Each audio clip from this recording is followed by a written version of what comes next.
Imagine que tu sois une femme.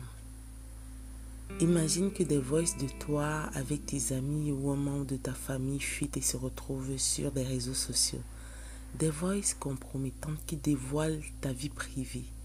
Imagine que tu sois personnage public et que tous les sites et les pages de Congosa relaient tes voices et font de ça un buzz.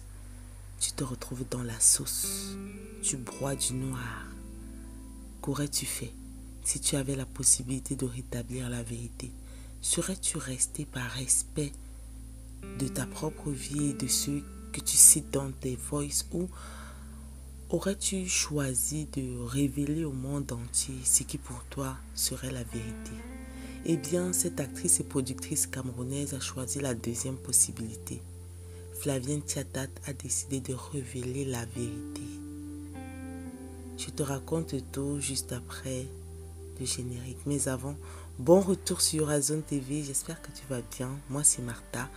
Et si cette chaîne en fait la valorisation et la promotion du cinéma et c'est quelque chose qui te parle, n'hésite pas à t'abonner, à activer la petite cloche de notification. N'hésite pas à liker cette vidéo, à la commenter et pourquoi pas à la partager.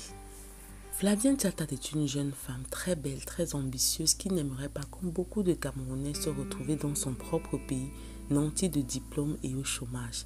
Elle décide donc de s'envoler pour l'Afrique du Sud à la recherche d'une meilleure vie, laissant derrière elle sa famille et ses amis.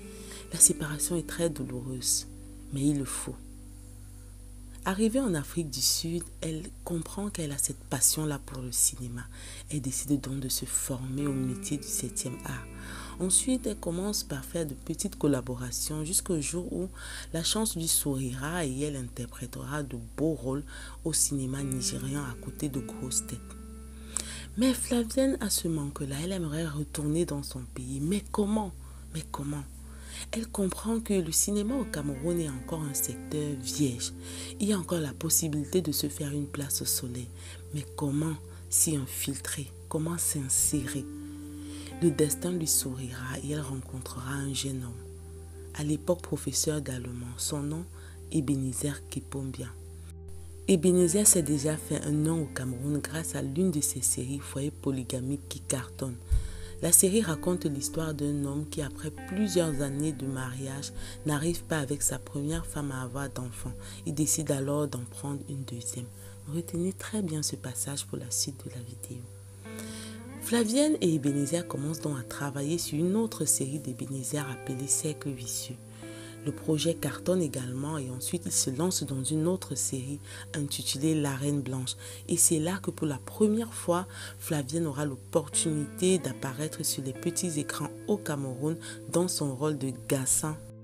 Pour la série Abiba, Flavienne est directrice de production et recherche le top du top en ce qui concerne les acteurs. C'est comme ça qu'un jour, en défilant sur YouTube, elle tombe sur une vidéo. Un baiser pour deux.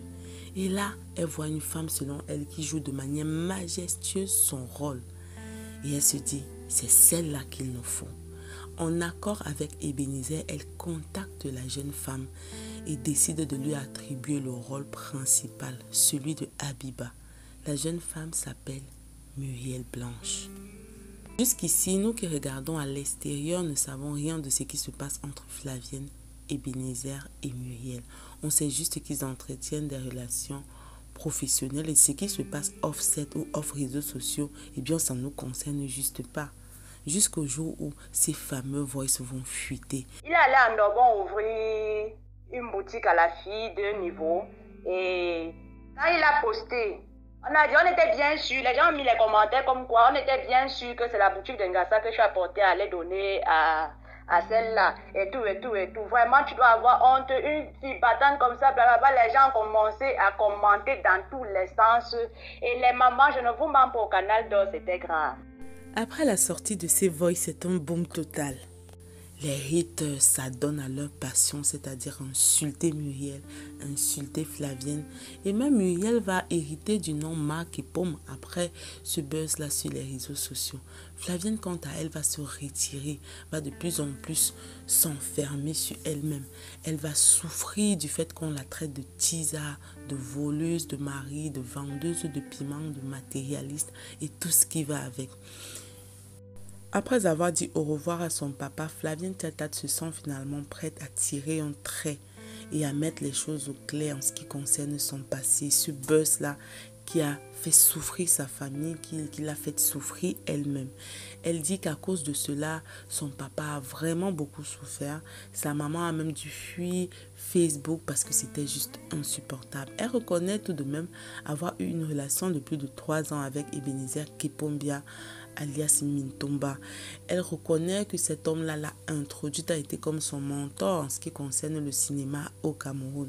Elle dit avoir passé des moments mémorables avec ce dernier qui, le 11 août 2016, est même venu dans sa famille faire le toké-porte, c'est-à-dire demander sa main. Elle dit que la famille d'Ebenezer aurait passé même la nuit dans sa propre famille.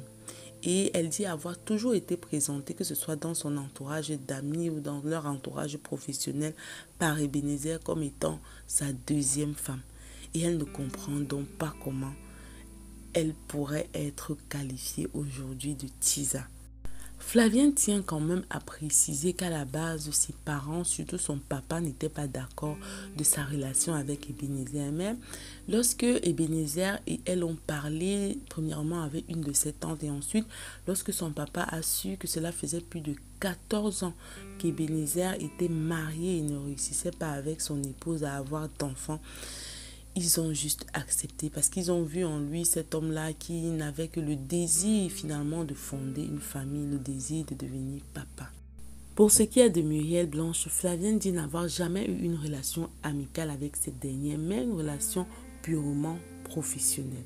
En plus, elle n'affirme pas ni ne nie le fait que Muriel aurait pu entretenir une relation avec Ebenezer. Aujourd'hui, sur le plateau de cette émission, Flavienne semble une femme qui a envie de renaître. Elle dit être aujourd'hui dans une relation où elle se sent épanouie. Elle pense qu'une réconciliation, si possible, pourrait être envisageable entre Ebenezer et elle. Nous sommes arrivés à la fin de cette vidéo. Je préfère vous laisser le soin de tirer vos propres conclusions dans le respect, bien sûr, des différents concernés. Quant à moi, je n'ai qu'une seule chose à dire. L'histoire de Flavienne ressemble étrangement au scénario de la série d'Ebenezer Kepombia alias Mintomba, foyer polygamique. Portez-vous bien et si Dieu le veut bien, on se retrouve. À la prochaine.